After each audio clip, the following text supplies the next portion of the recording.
Non, les lots là, il bien parce que. Ça, on est venu. Parce que l'eau diminue.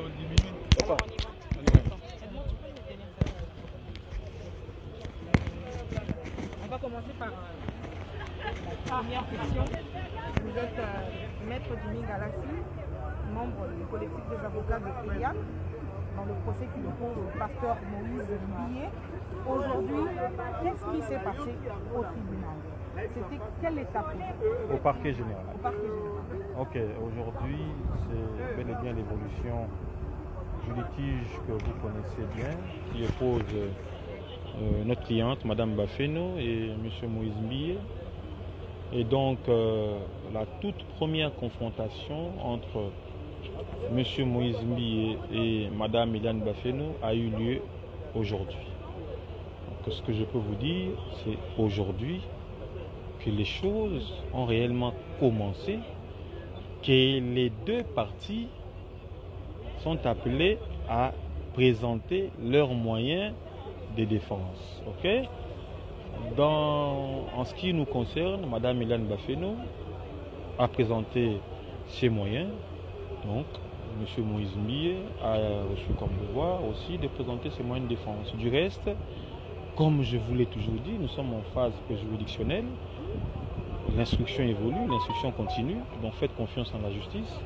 La justice, à travers le magistrat instructeur qui a le devoir de charger comme de décharger, d'évoluer librement en toute impartialité dans ce dossier. Voilà. C'est une étape qui prendra combien de temps? Parce que vous dites que on ne sait pas vous dire ça prendra combien de temps.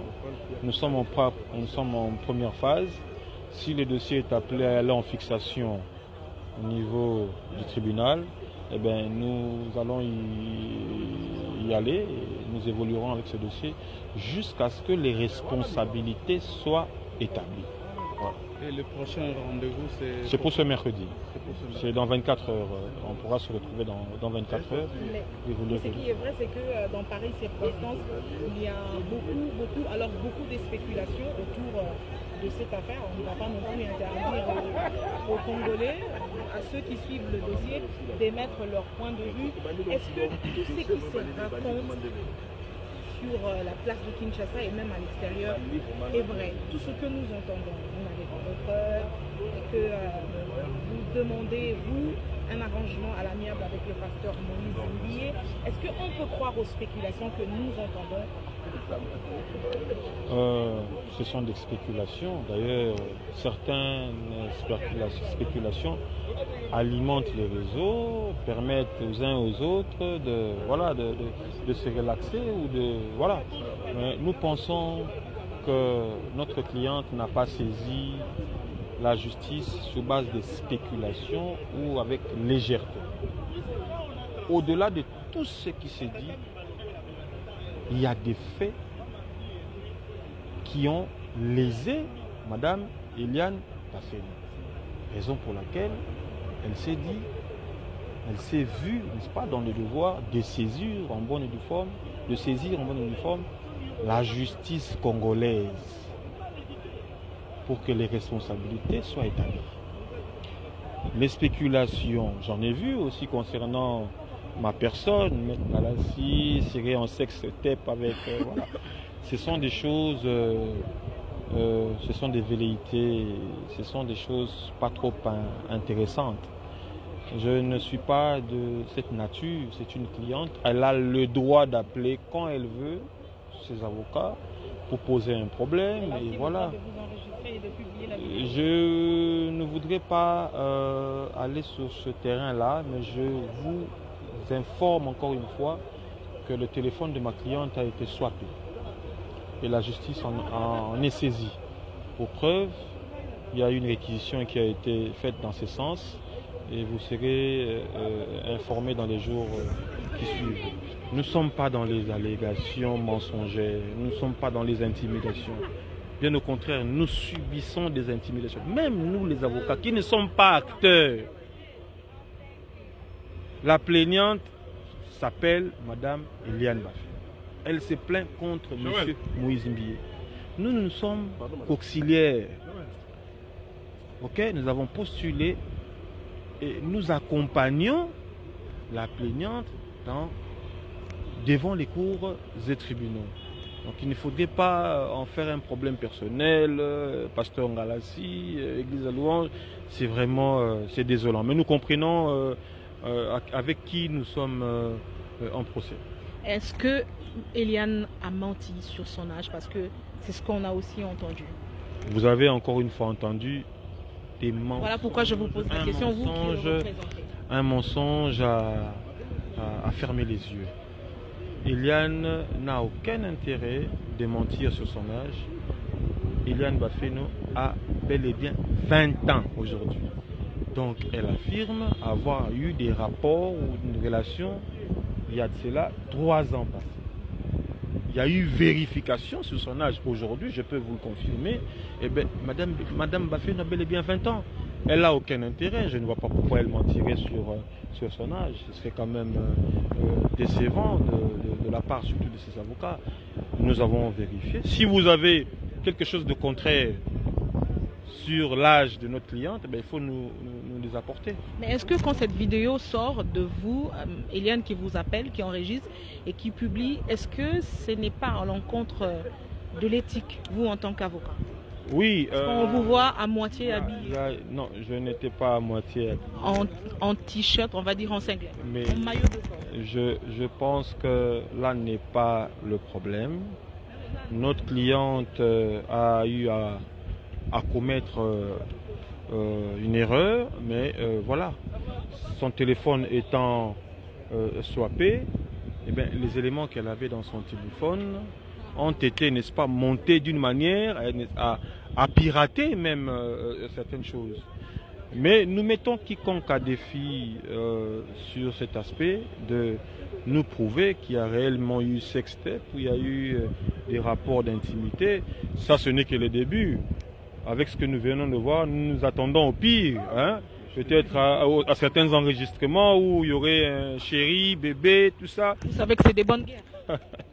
C'est des bonnes guerres, mais là, nous ne sommes pas face à une comparaison de guerre. Nous sommes face aux faits sérieux qui nécessitent à ce que des choses dont déplore ma cliente soient, n'est-ce pas, sanctionnées devant la justice. Est-ce que l'hypothèse d'un arrangement à l'amiable peut être envisagée? Tout dépend, vous savez, c'est l'affaire des parties, mais nous sommes au pénal.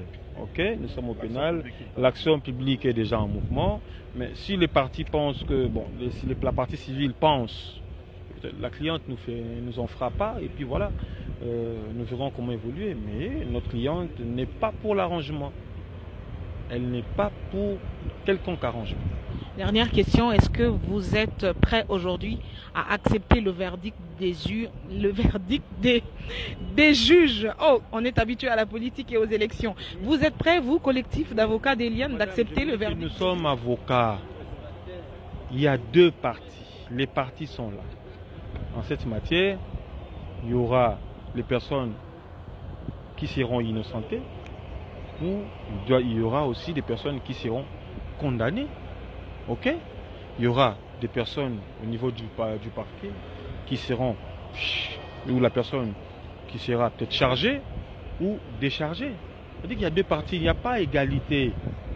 Les responsabilités seront établies selon l'évolution des enquêtes. Voilà. Merci beaucoup. Merci madame.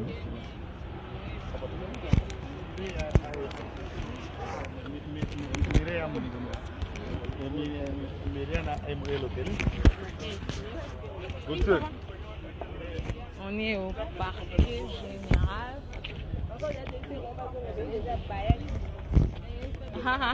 Donc, ce qu'il faut savoir, c'est que il y a trop de spéculations autour de cette question, autour de cette affaire. Voilà pourquoi, depuis le début, c'est une affaire qui touche également à, voilà, à notre société.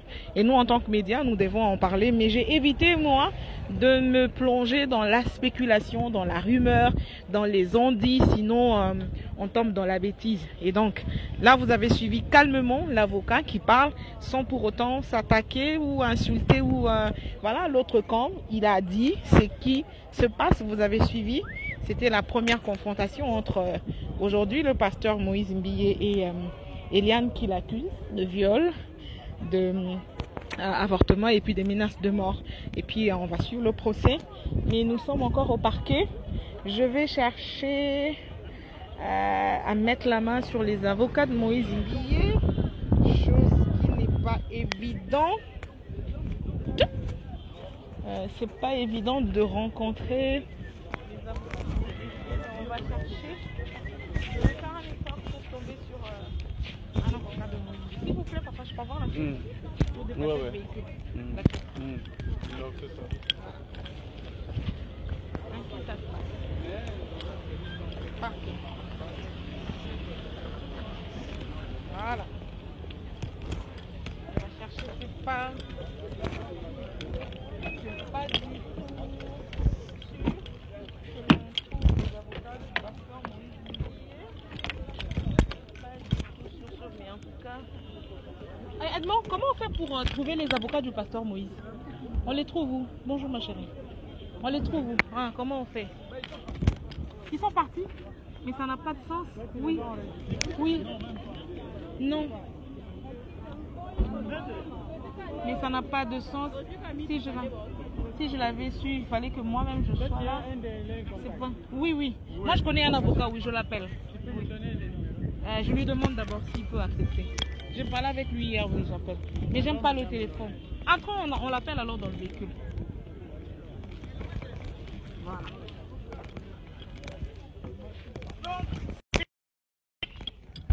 Allez. Ouf. Et donc, il faut éviter de tomber dans la spéculation. Ce qu'il faut éviter, c'est de tomber dans la spéculation, n'est-ce pas? Moi, je sais que... C'est d'éviter dans la spéculation et d'éviter de tomber. Tu es en direct? Oui, je suis en direct. Tu sais que la phase juridictionnelle n'a pas assez d'éléments. C'est ce que les avocats disent. L'instruction au parquet est secrète, petite. Voilà, Joël Cadet a bien répondu. Joël dit quoi? Il dit l'instruction au parquet est secrète.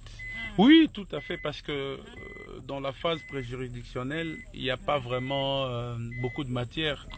Donc les avocats se réservent le droit de dire même ce qui vient de se passer à l'intérieur. On attend les dossiers au niveau du tribunal pour que les matières soient claires, pour que la presse soit même conviée à couvrir la totalité de l'audience. Parce que ce qu'il faut dire, c'est qu'à ce stade-là, c'est vrai, on ne va pas empêcher... Cyril, tu peux entrer, non? Apparemment, il a son véhicule. Cyril, tu peux entrer? Non, il n'y en a qu'un qui ne fait pas. Oui. Je t'envoie les numéros. Si tu parviens même à les avoir... D'accord. Merci. Alors, ok. Puisqu'on ne sait pas avoir les avocats du pasteur Moïse Mbiye, mais ça fait un déséquilibre total, on aurait dû les avoir.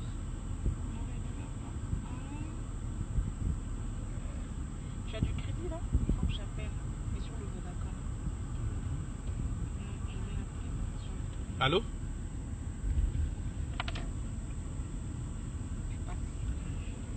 Donc, allez. C'est comme ça. Nous, on a fini avec le parquet. Malheureusement, on va essayer d'avoir les avocats du pasteur Moïse Mbiye. Oh là là là là. Je crois que ce qu'il faut faire. Donc, il ne faut pas s'agiter. Il faut pas... Bon, c'est tout à fait normal. Les gens sont trop agités. Les gens spéculent. Aïe, aïe, aïe. Oh mon Dieu. My God. Il s'agit quand même d'un homme de Dieu, un pasteur, pas le moindre, c'est Moïse Mbiye. Donc c'est tout à fait normal qu'il y ait agitation, spéculation, rumeur. Mais je pense qu'ils ne sont pas bêtes d'aller en justice sans preuve. Là je parle de la partie Eliane. Et j'estime aussi légitime la défense de Moïse Mbiye. C'est la justice maintenant qui va les départager. parce que l'affaire est déjà à ce niveau-là. Je crois qu'il y a eu la première phase qui a été déboutée. C'était la phase de l'arrangement à l'amiable. Il semble que la partie de Moïse Mbi n'a pas accédé à cette demande. Donc, on est... Du côté Eliane aussi, tel que tu as suivi... oui, l'avocat. Oui, elle n'est pas partante pour un arrangement. Oui, à ce niveau, en tout cas, ils ont carrément tourné le dos, je dirais, à tout arrangement à l'amiable. Et que l'affaire, je dis moi, comme journaliste, si les deux parties abandonnaient l'affaire même à l'amiable, le ministère public va le récupérer parce que ça fait ce qu'on appelle le buzz dans le langage des internautes, mais ça a créé beaucoup de sensations aussi dans la société. Ça fait l'objet de cultes dans certaines églises, des réveils. Ça fait l'objet de débats dans beaucoup de foyers à Kinshasa. C'est tout à fait assez logique que le ministère public récupère les dossiers une fois que les deux concernés l'abandonneraient. Voilà. Ben, nous, on a terminé par... On vient de quitter le palais de justice. Merci beaucoup, Rachel. Sans pour autant avoir les avocats du pasteur Moïse Mbi. Allez, merci. Hein. On se retrouve très prochainement, je pense demain ou après-demain, et on vous dira quoi. Oui, la phase préjuridictionnelle est secrète. Donc, ce qui se passe pour l'instant est secrète. Et même les avocats sont tenus au secret. Donc, ils n'ont pas le droit de divulguer ce qui se passe à l'intérieur au risque d'être frappés. Hein, ils peuvent être sanctionnés par le conseil de l'ordre des avocats. Voilà. Donc pour l'instant, en tout cas, tout celui qui va dire ce qui s'est passé à l'intérieur, à moins que ce soit le pasteur ou Eliane qui aille raconter ce qui s'est passé à l'intérieur, mais en tout cas, chacun peut aussi mentir. La vérité restera entre les juges, entre les avocats, entre Eliane, parce qu'ils sont tenus au secret à ce stade-ci.